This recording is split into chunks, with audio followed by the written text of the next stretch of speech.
One more thing two more things actually I want to quickly note before we get started talking about the novel. First, the midterm exam is coming up, so I will have sample exam questions written for you and posted by the end of the weekend. So yeah, by Sunday, those will be posted in the syllabus and assignments folder on the Georgia View page. You can find it there. If they are not there by Sunday night, please email me and prod me, because I know that I get busy with things sometimes and forget to do them. Other points, if you've already done a presentation, you will receive an email over the weekend with your grade breakdown. And if you don't, again, prod me on it and I will send it to you, just in case I happen to forget to send it. Right. So, how's this going for you? Is that the general consensus? Okay, what is giving you so much trouble with this novel? It doesn't seem very cohesive. It seems kind of disjointed in parts. Okay. Anything else that seems troubling? Yeah, Mary Catherine. The differing shifts in perspective, versus, and then I'll be reading and all of a sudden it'll start talking about someone who I don't recognize at all. Wait, how are they all of a sudden here? How do they get here? And I've just... Okay, and this contributes to a sense of disjointedness, right? Constantly shifting perspectives. We get in a lot of people's heads, if only for a moment. Anything else that is giving you a lot of difficulty? I find the conversations very simplistic, and then on the other hand, almost stilted. It seems like it tries to throw in all these big words, like how to impress somebody. Yeah. But it's on a lower level, and it's like So it's almost disjointed. It's almost like the characters are puppets. Like so what, and they're trying to find themselves. It's like they're searching. Okay, one thing that we have to bear in mind is that this is the work of a young writer who is, at the time he's writing this, still finding his voice and is playing around with a number of different political and aesthetic philosophies and hasn't quite found one yet that suits him. He's also very, very much concerned with poking at what he considers a self-important, bloated, and lazy bourgeoisie. And there's a level, I think you're not wrong, certainly, about the very stilted level of the dialogue. But I think that Lewis is actually kind of aware that much of the dialogue is stilted. I think it's stilted on purpose. And it is to demonstrate, in many ways, how ridiculous even his mouthpiece character is, right? Because what do we notice of, how well does Tarr's actions match up to his grand pronouncements? He doesn't do very much, right? Hardly anyone in the novel actually does very much very purposefully, right? Who's the one person we see acting? Krysler, yeah, is the person who performs the most actions, but even his actions are largely purposeless, right? And often self-destructive. And if not destructive to himself, then destructive to those around him. So the only character who is really active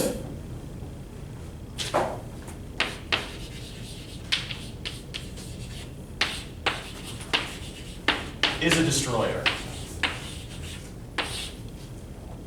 So we touched a little bit on the composition history of the novel last time. I want to dig a little bit more deeply into that because it might help us figure out what's going on here. A lot of the tendencies that you're noticing and that are frustrating you at the moment are actually not uncommon in modernist novels, right? And by modernist, I mean, again, novels that are written in a modernist style, not just those that are written in the period that we're talking about. And the most difficult things we're going to be reading are the things we're going to be reading sort of at this point around midterm, right?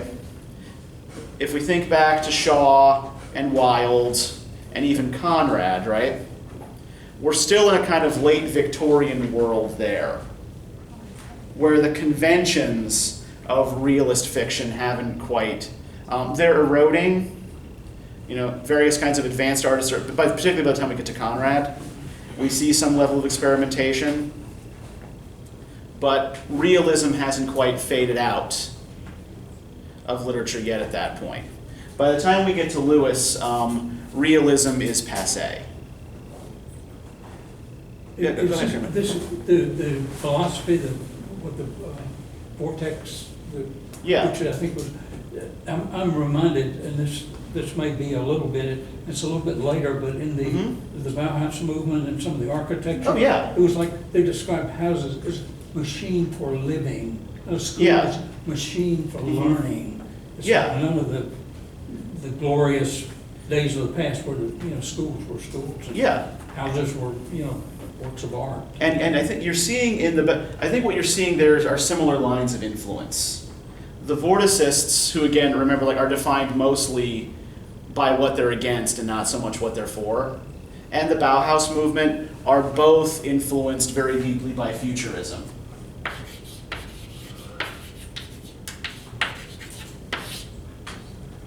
By this idea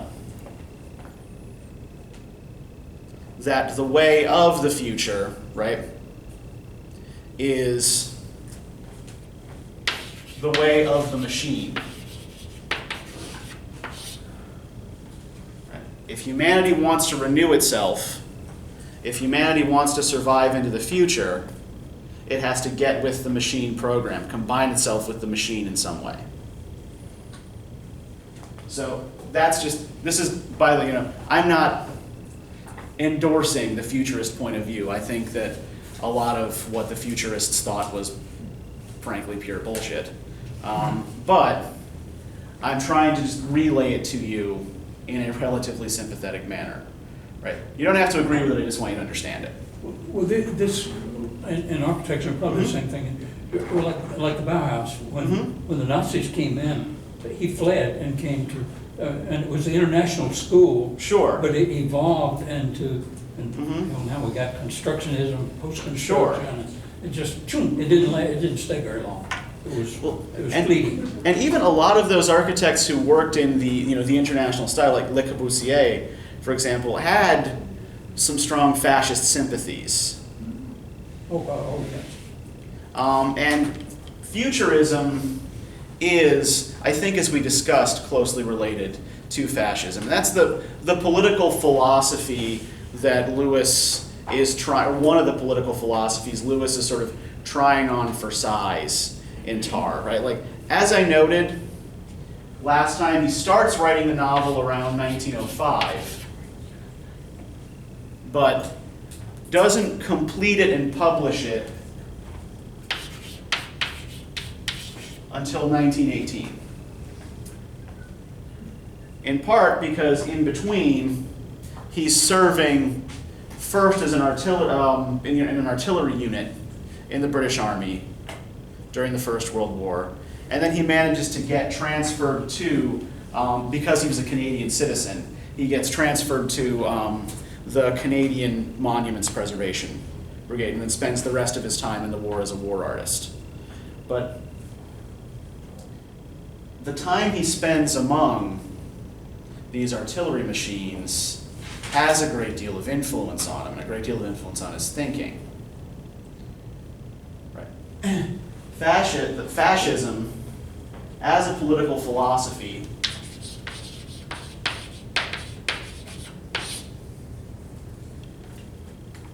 is kind of difficult to define, as, like Vorticism, it's not always coherent. It is based on a kind of elitism. Usually, but not always, with an ethnic component. Right? So for example, when we see the rise of fascism in Germany in the 30s, the chosen people Hitler is trying to rally are those who are, he regards pure-blooded Germans, right? People who are excluded, right? Jews, Asians, Africans, Romani. And yeah, if you had dark hair, though, well, if you had dark hair, you were suspected of being Slavic or Jewish or Gypsy. And even like people whose, like people who did not live, who were of German descent, did not live up to the Nazi ideal, right? Homosexuals, for example, were also excluded from power and put into camps. So it's based on a kind of elitist purity, right? That certain kinds of people are better than certain other kinds of people and deserve to rule. And a lot of this is caught up in sort of rhetoric of both blood, race, and land, which should be familiar to you from Yeats, right? Yeats does a lot of this sort of talking. So we find this in anti-imperialist movements as well sometimes. And the power of machines.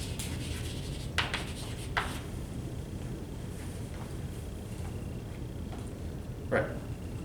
When you stir the blood of the people, then they get moving like one great big machine towards some kind of overarching goal.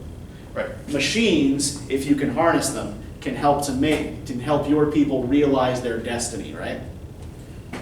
So you will often see, and communists use this kind of rhetoric as well. Communism is sort of the opposite end of the spectrum from fascism. Fascism is based on race and ethnicity. Communism is based really more sort of on socioeconomic class, right? And the elimination of socioeconomic class. That's the goal in communism. But in early 20th century Europe, fascism and communism are sort of two poles of a political debate that erupts into war in various parts of Europe and revolution in others. So I really should have put fascism on the extreme right of the board because that's on the spectrum where it goes, but just reverse this in your imaginations, right? So at the other pole, you have communism, right, which is essentially based on overthrow of the capitalist class and workers owning the means of production.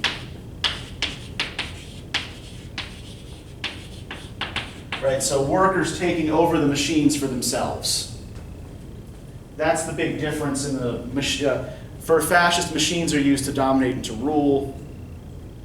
For a communist, at least rhetorically, the machine is supposed to produce for everyone, right? It's they're owned in common, and everyone's supposed to benefit. Now, in between, we have what becomes the victorious philosophy of the 20th century, which is a survival from the 19th century, and which looks to be kind of fraying around the edges a little bit today. When we talk about liberalism, right, we're not talking about the way Americans tend to use the word liberal, right? We talk about liberalism as a political philosophy, globally and historically. What we're talking about are representative democracy,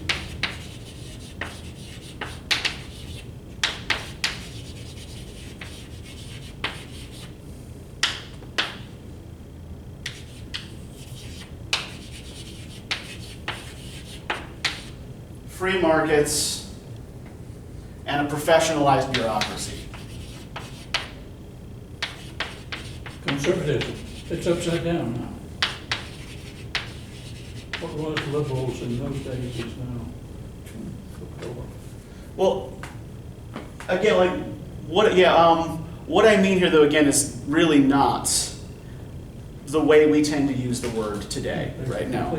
Yeah, liberalism just as a neutral term describing a generalized political philosophy, right? We often sometimes call it liberal democracy as well, right? So it has nothing to do with whether you favor certain social programs or what have you, right? What it's about is the particular model of government that you're using.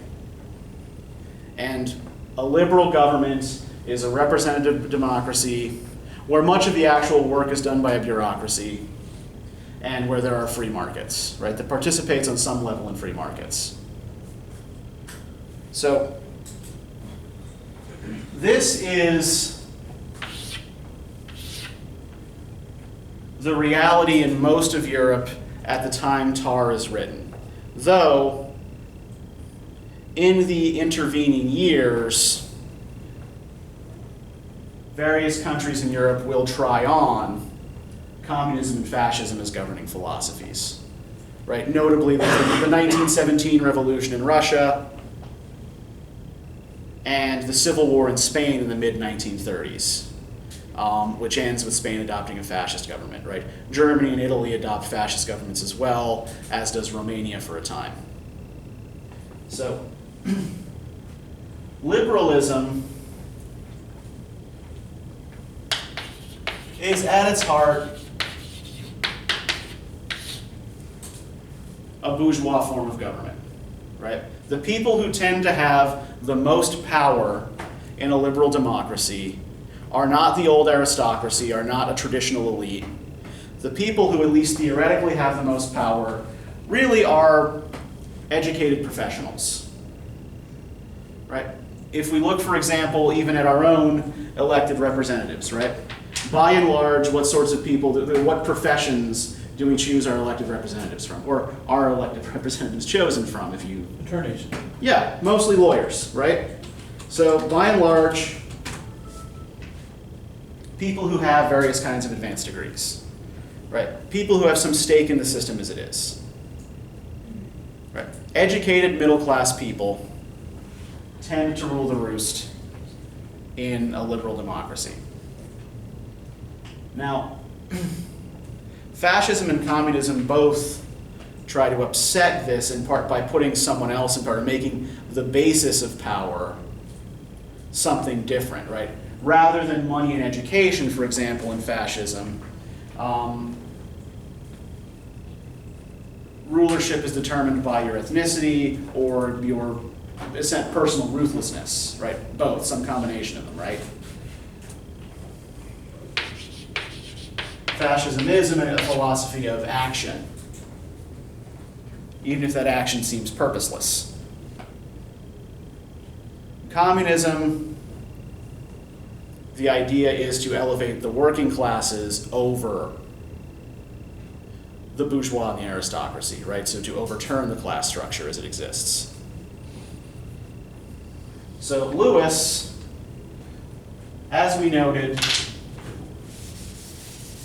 has some elements of what is called, in French, and pardon my pronunciation, the enfant terrible, enfant terrible, whatever in it, right? I'll spell it.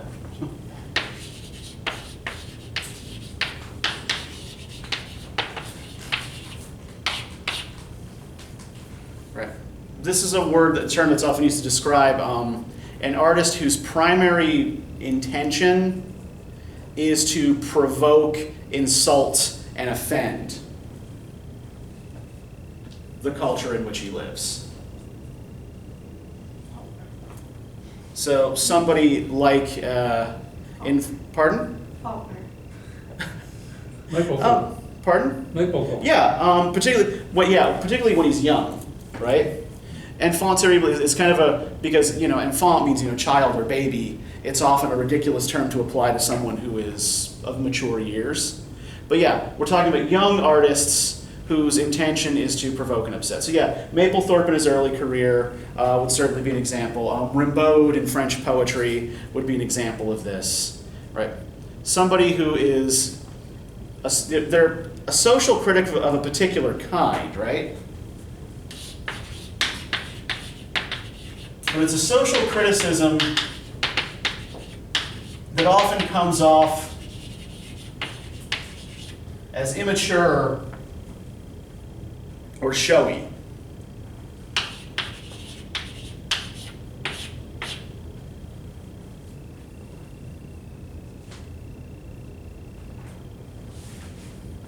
Right. Shocking you just for the sake of shocking you. Upsetting you purely for the sake of upsetting you. Do we see elements of sort of shock or insult tactics in Tarr as you've read up to this point? It seems like he just kind of takes a jab at Krysler whenever he can. Well, is Krysler completely defensive? If we look, for example, at Part 3, to what extent is Krysler the target of Part 3? To what extent is Krysler the one we're supposed to mock in Part 3? First, what's Part 3 called? Bourgeois bohemian. Bourgeois bohemians, yes.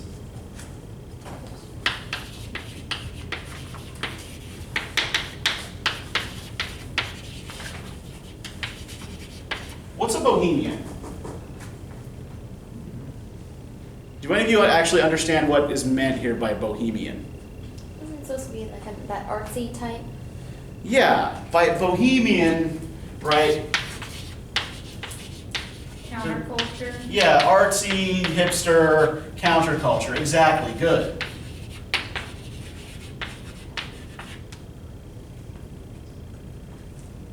The sort of people who would by and large be antithetical to a traditional bourgeois, right?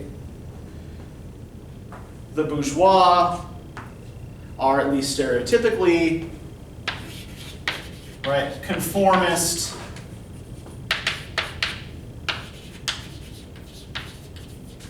comfortable, and complacent. That alliterates nicely, doesn't it? Conformist, comfortable, complacent.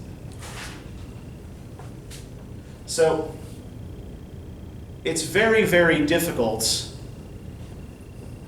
to honestly live as a bourgeois bohemian, right? This is being set up as a kind of contradiction in terms, right? Bourgeois bohemian, for Lewis anyway, is an oxymoron. Now, when he talks about bourgeois bohemians, who specifically in the novel is this term meant to describe? Who's he talking about? Which people is this term applied to? That Hobson. Pardon? Hobson. What do you mean? Hobson would certainly fall into that set, right? But Hobson actually kind of disappears after that first chapter, right? Tarr insults him, kicks his hat into the street, and then runs away. Hobson doesn't appear again, yeah. Would Bertha be? Bertha's part of this set, right? All the Germans. Yep. Fräulein Liebmann and her group of Germans, right? They are the bourgeois bohemians.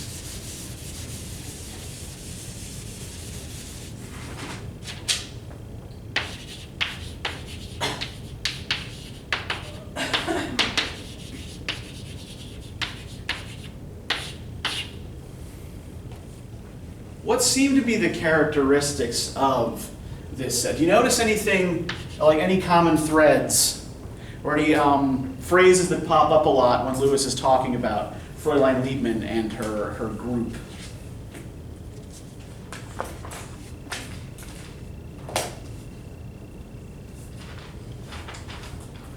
What are they like? Apart from the fact that most of them are Germans. Interesting. Why would you say interesting? Well, I read one point, that's what he says, they're not necessarily brilliant, but they're interesting. Okay. Or not socially brilliant, but interesting. Countries Uh-huh. and curiosities. Curiosities? Okay, where do you see the interesting bit? Allison? 111. 111, okay. Right, bottom of the page, right? The company was not socially brilliant, but quote-unquote interesting. On this occasion, it was rather on its mettle. Both men and women, in their several ways, dressed and anointed, as scrupulously toileted as if this were a provincial court. An Englishwoman who was a great friend of Fräulein Liebman's was one of the organizers of the Bonington Club.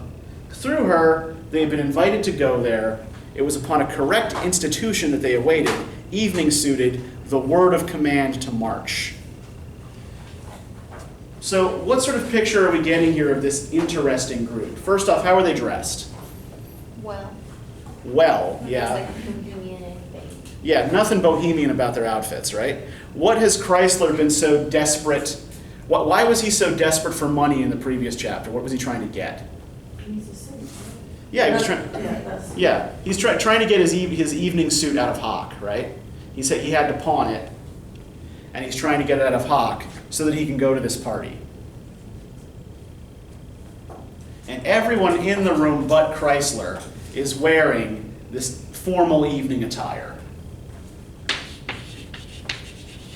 Right, and again, yeah, there's nothing bohemian about this. Now, what else do we know? Apart from the fact that they're all wearing evening dress, anything else that seems suspicious about this for thinking of these people as bohemians? They all have money. Okay, they all have money, right? We know there's this little stockbroker hanging around, right? These various other sort of, rich cast-offs from various European families. They're all rich. And they're sort of particular about who's a part of their group, like with Bertha, she didn't have the looks or the finances. So. Yeah, Bertha is sort of only kind of provisionally a member of their set, right? She's kind of probationary member of the Liebman set. She doesn't have enough money, and her opinions are not always in complete accordance with Fräulein Liebman's, right? This is one thing you have to do in order to be a member of this set, right? Is you pretty much have to agree with Fräulein Liebman all the time. So it's also heavily conformist.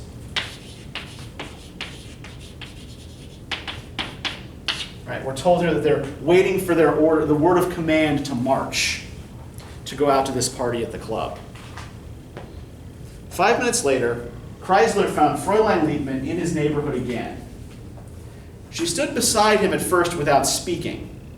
She had a pale, fawn-colored face, looking like the protagonist of a crime passionnel. At every turn, she multiplied her social responsibilities, yet her manner implied that the quite ordinary burdens of life were beyond her strength. The 2 rooms with folding doors, which formed her salon and where her guests were now gathered, had not been furnished casually or without design. The Concert of Giorgione did not hang there for nothing. The books lying about had been flung down by a careful hand. Fräulein Liebman required a certain variety of admiration, but being very energetic, she had a great contempt for other people. So she drew up, as it were, a list of her attributes, carefully and distinctly underlining each. With each new friend, she went over again the elementary points, as a teacher would go over, and with each new pupil, the first steps of accidence or geography. First, showing him his locker, where the rulers were put, and where, when he got them dirty, he could wash his hands.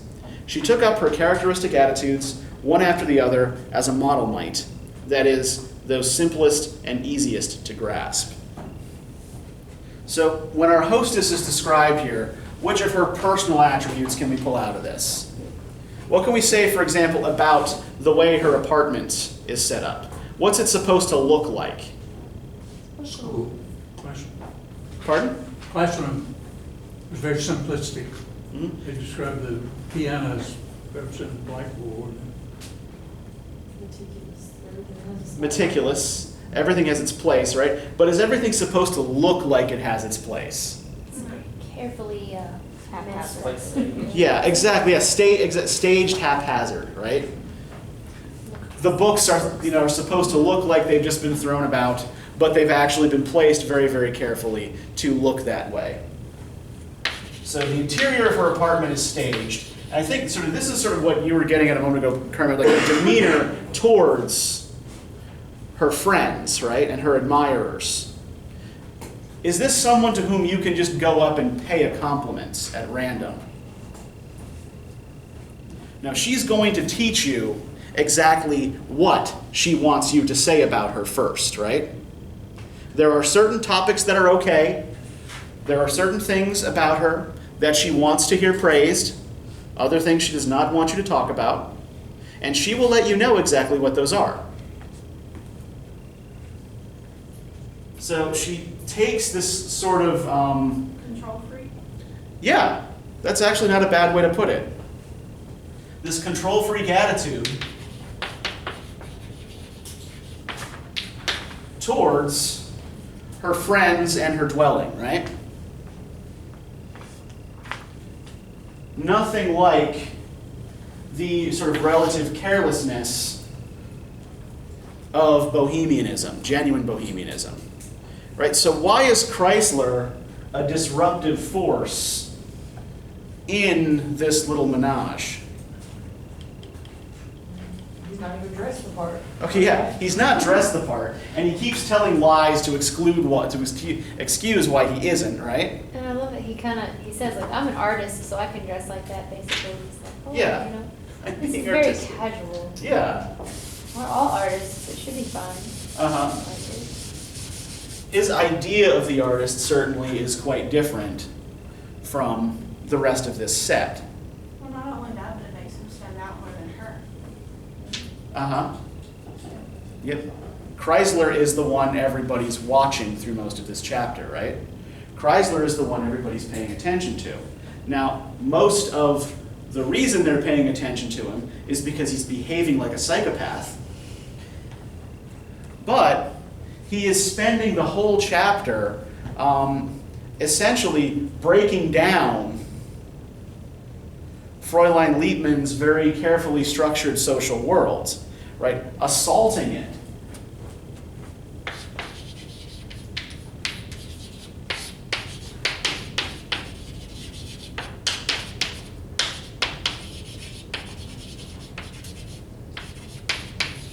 I mean, when he's dancing with this woman he insists on calling only widow, right? And he's ramming her into other dancers, right? He's luring young women at the club into the conservatory, and they're all running out with red faces for unexplained reasons, right? Grabbing their breasts. Yeah, he tries to settle the lay of a woman's bosom, and she leaves him in a state of discomfort, right? So he is unsettling all of the social proprieties upon which this little group rests. He's not dressed, and he's behaving like a satyr, right? Like a satyr, or a centaur you've invited to a party, this animal creature. In fact, I think he's even described a few times as a satyr, sort of, bestial creature. Now, what did we note about the way Krysler approaches art and life last time in Freudian terms? Why is Krysler a bad artist? He's only 91 and Charlie's old one. Okay, well, yeah, on the literal level, he's certainly an unpopular artist because he's only, he's 36 years old and he's only sold one painting in his lifetime.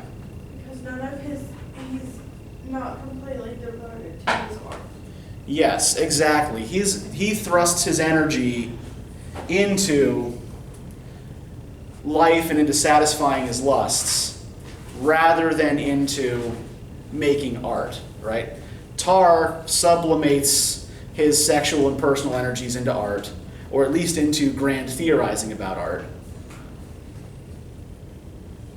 Krysler does not. Krysler dissipates all of his energies in this kind of wanton destructive behavior. But at least in this chapter, right, in part 3 here, do you think we're supposed to read Krysler sympathetically here? Why not, Mary Catherine?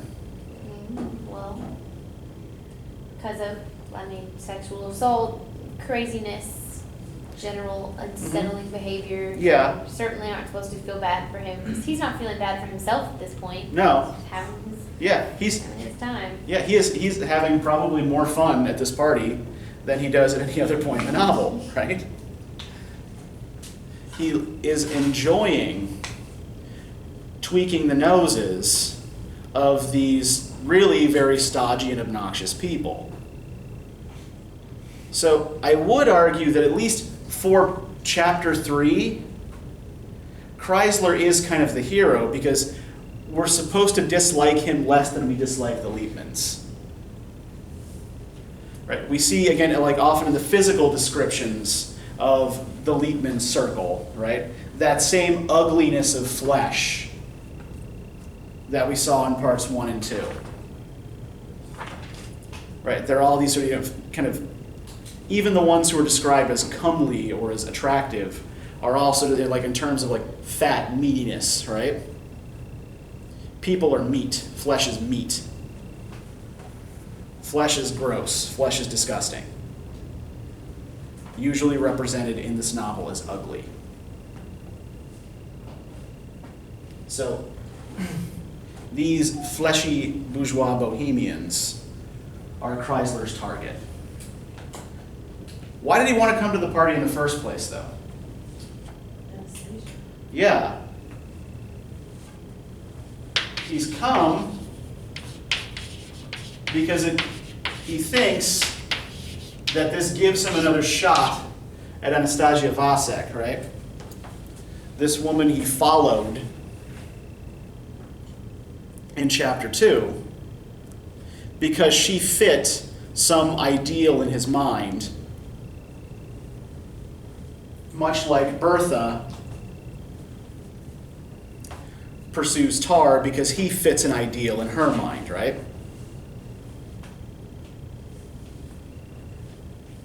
And so what's the real cause of Krysler's bad behavior at the party? Why is he behaving so obnoxiously? She's like Celtic or? Yeah, she shows up with this guy he hates, Soltic.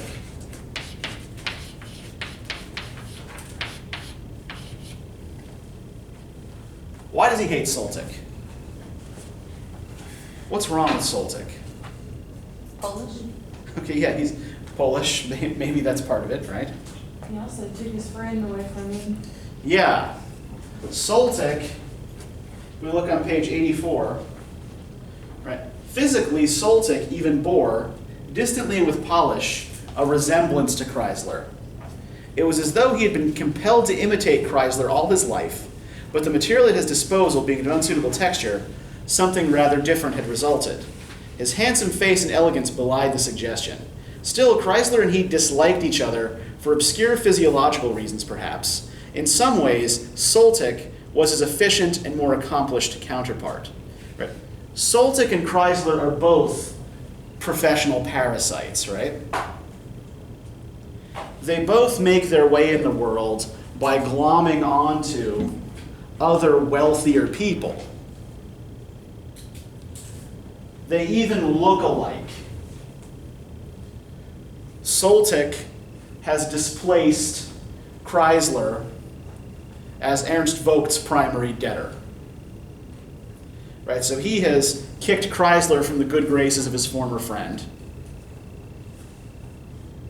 and replaced him as the recipient of Vogt's largesse. So they are both professional parasites, but what's the difference there? One is successful. Yeah, Soltic's good at it, right? Soltic is a successful parasite.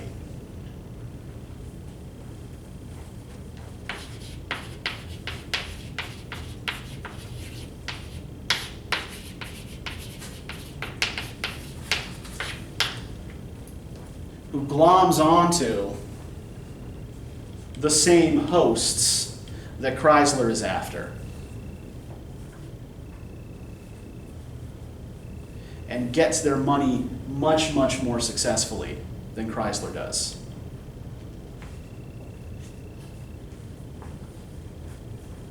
So I would argue that Krysler builds up, as I said, some sympathy from the reader in part 3, because he's the fish out of water, and because he does kick dust in the faces of these very, very unappealing. I mean, he calls, he calls Fräulein Lieben an old hag of a sow, for example, when he leaves the party. Right, yeah. Leave me alone, you old hag of a sow. That's what that German phrase he utters means. So,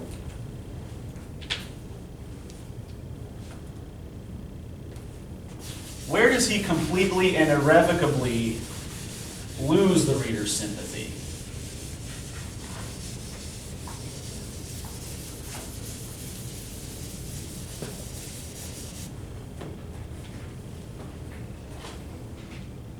Where does Krysler reach a point where he is no longer a funny loser?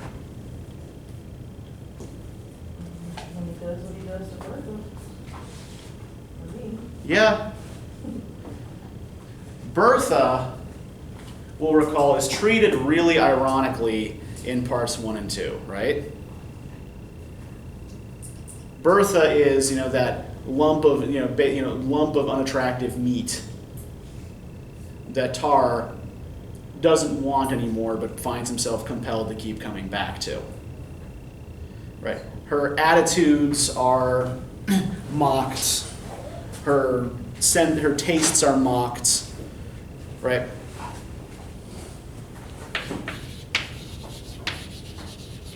Right. I think we determined last time, right, that she's sort of associated, at least early on, with Romanticism.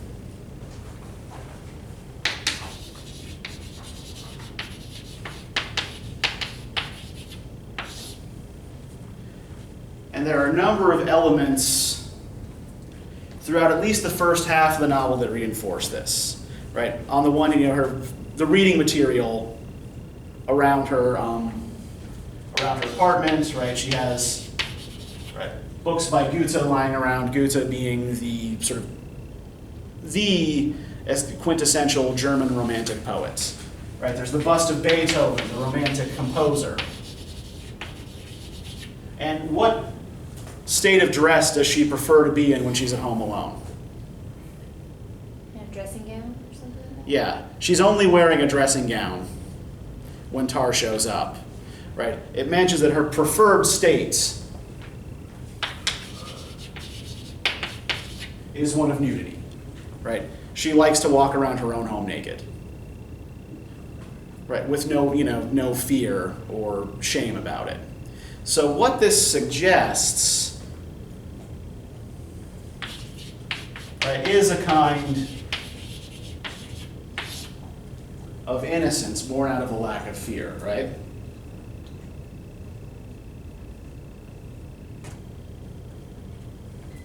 Her apartment is a little Eden where she can walk around as she chooses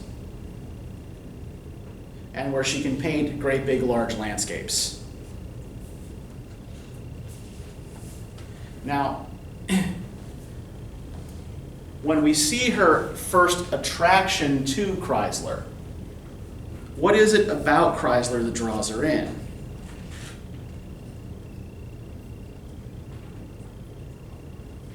Why does she want to hang behind with Krysler?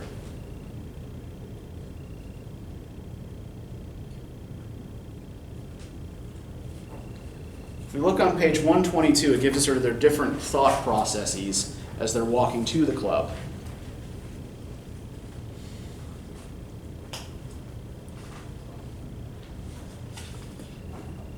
By analogy, Krysler had, in her mind, been pushed into the same boat with Tarr. She always felt herself a little without the circle, since Tarr was so much outside. Here was another outsider, that was all. So this was a little conspiracy. So Bertha's still in this unusual way clinging to him, although she had ceased plying with conversation. They proceeded along the solitary backwater of boulevard in which they were. Pipes lay all along the edge of excavations to their left, where a network of old drains was being brought up to date. They tramped on under the small uniform trees Paris is planted with, in imitation of the scorching midi. Kreisler ignored his surroundings.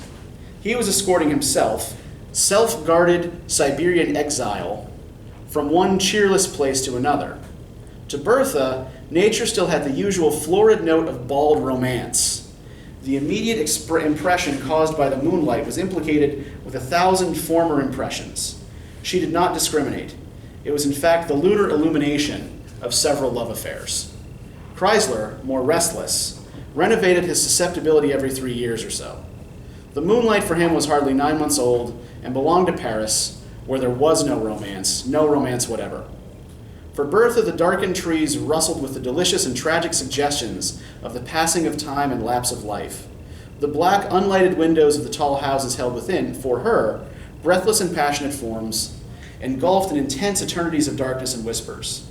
Or a lighted one, in its contrast to the bland light of the moon, so near, suggested something infinitely distant. There was something fatal in the rapid, never-stopping succession of their footsteps, loud, deliberate, continual noise of their trotting. Her strange companion's dreamy roughness, this romantic enigma of the evening, suddenly captured her fancy. The machine, the sentimental, the indiscriminate side of her, awoke. She took his hand. Rapid, soft, and humble, she struck the deep German chord, vibrating rudimentarily in the midst of his cynicism, the Germanic bass that underlies all the weighty, all too weighty music in the world. You are suffering. I know you are suffering. I wish I could do something for you. Cannot I? So if we look at the way Krysler is presented here, how's he behaving? How's he look here? What's he doing? How's he described? Sounds like he's ignoring her. Okay, yeah. And she's not there. He's ignoring her, right? He has stated, previously, and in his head, right? Why doesn't she just go the fuck away, right? Why does she continue pursuing me? And how does she read his self-contained desire to ignore her? What does this look like to her? In need of Yeah, he's suffering and in need of comfort, right? She's reading him as the dark, romantic, brooding hero, right? Going from one cheerless place to the next. Yeah. I mean, how many of you, at least a few of you I know have taken some classes in Romanticism, right? So, how many of you are familiar, like, with, say, Childe Harold's Pilgrimage, the Byron poem? Okay, yeah, we have this lonely aristocrat, right? Wandering through Europe in exile, just sort of stopping and staring at things and then feeling. But keeping all of those feelings to himself because he's a lonely aristocrat who must make himself brood and suffer. Yeah, you can probably tell why I'm more drawn to modernism than to romanticism. But, yeah. So she's reading him as this kind of Childe Harold figure, right? This brooding hero, full of all this potential energy, right? All this suffering inside. When Krysler is reading her as an inconvenient annoyance, who just keeps following him, keeps chattering. He's not interested in her at this point. He's interested in Anastasia. Anastasia has cut him. And he's angry about it. So, in a way, right, what happens between Bertha and Krysler is the collision of his nihilism and her romanticism. Someone says the machine is infinite. Pardon? Yeah, Bertha's responses are kind of automatic and mechanical, right? Everyone's responses are automatic and mechanical. All of the characters, as we said earlier, are kind of puppet-like. they all tend to respond to different situations like just inconsistent ways, right? Their psychology seems to work that way. So yeah, we have the nihilism of Krysler.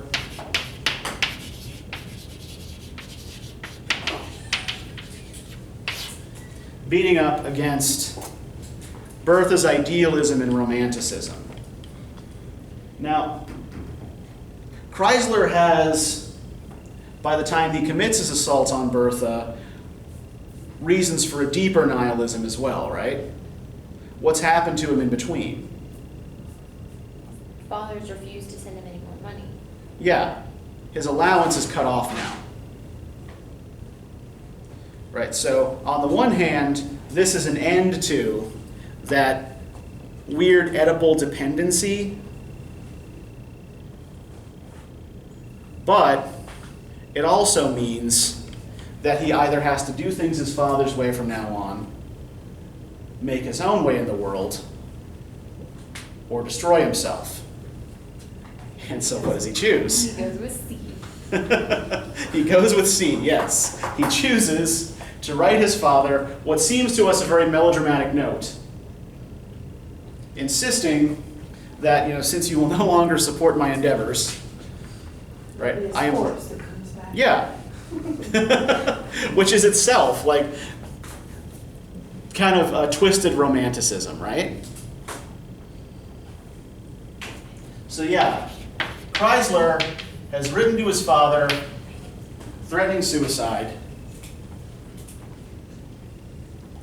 We don't know yet, unless we've read the whole thing, whether he actually means to do it.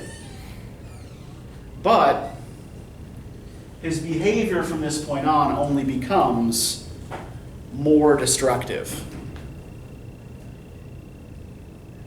His behavior at the Boddington Club, right, is still harmless enough to be comic, right?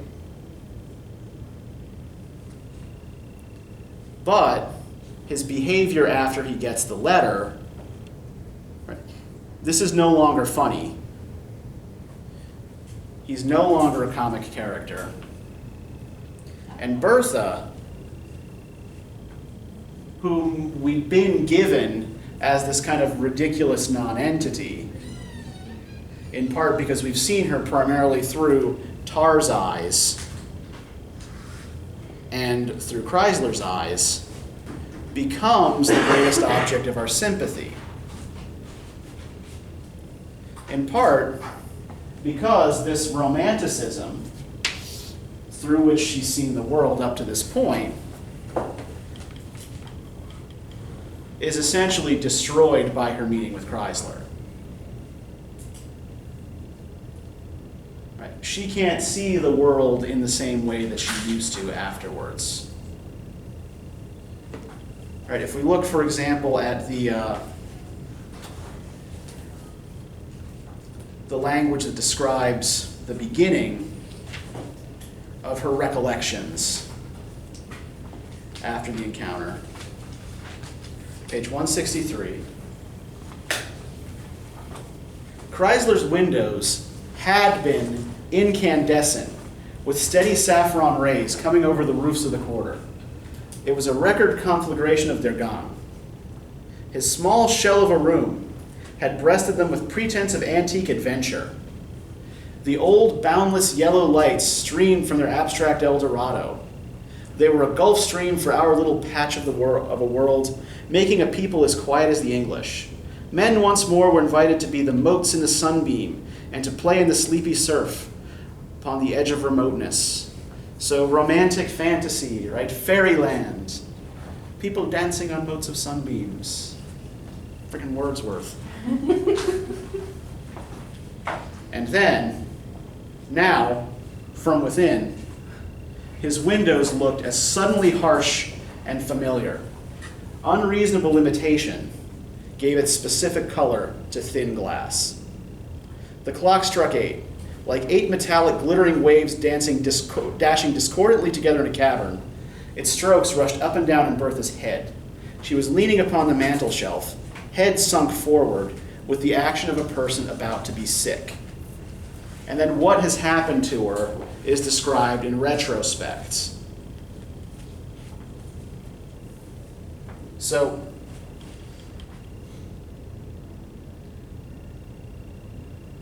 we have, by the time we're halfway through the novel, a shift in the way we're supposed to view the various characters within it, right?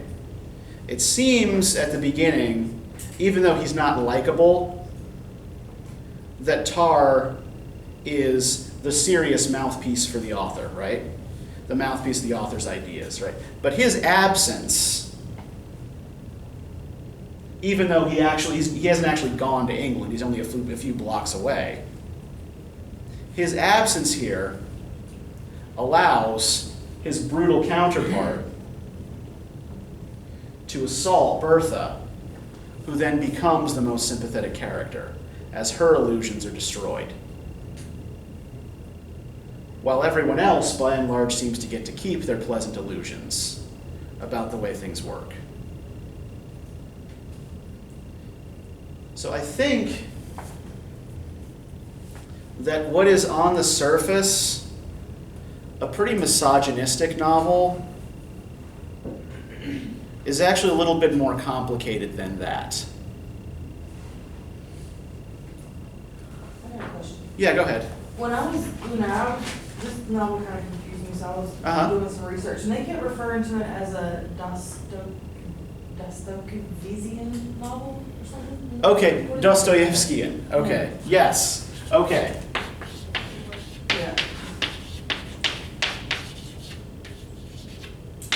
How many of you have ever read Dostoevsky? The Brothers Karamazov, or Notes from Underground, or The Idiots? Okay, you did because you were a Crime and Punishment. Yeah, you did because we did it in World War II. Yeah. Okay, so Dostoevsky is one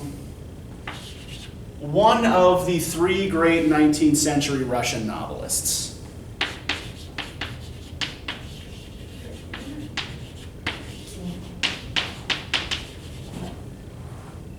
And broadly speaking, Dostoevsky is a realist writer, but he's a realist writer who experiments with what would become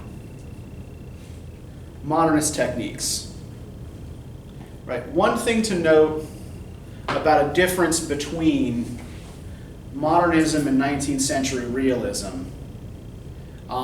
This is actually an innovation that Dostoevsky plays around with in Notes from Underground, is in its approach to character.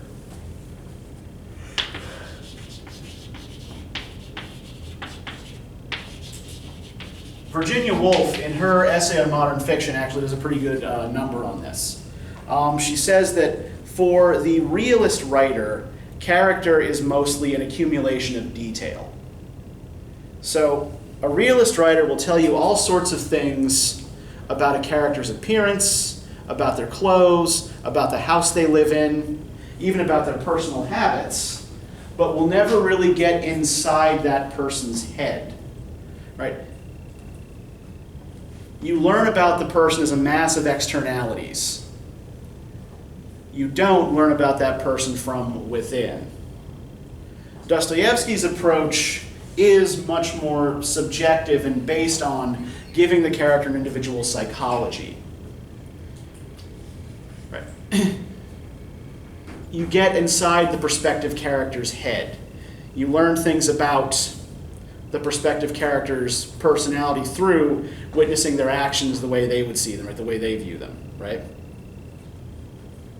Dostoevsky also does a lot of self-deflating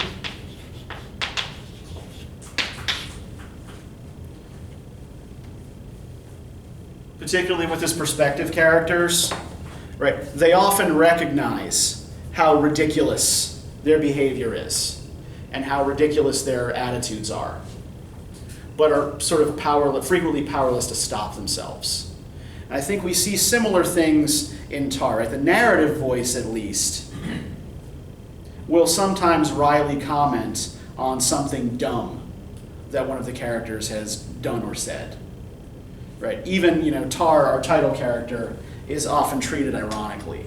So we are about out of time. I hope this is starting to make a little bit more sense to you. Maybe by the time we put all the pieces together next Monday, it will. I am poorly organized, so I left the reading questions in my office, so I'll email those to you later this afternoon. But just make sure that I get your in-class writings as you go, and have yourselves a good weekend.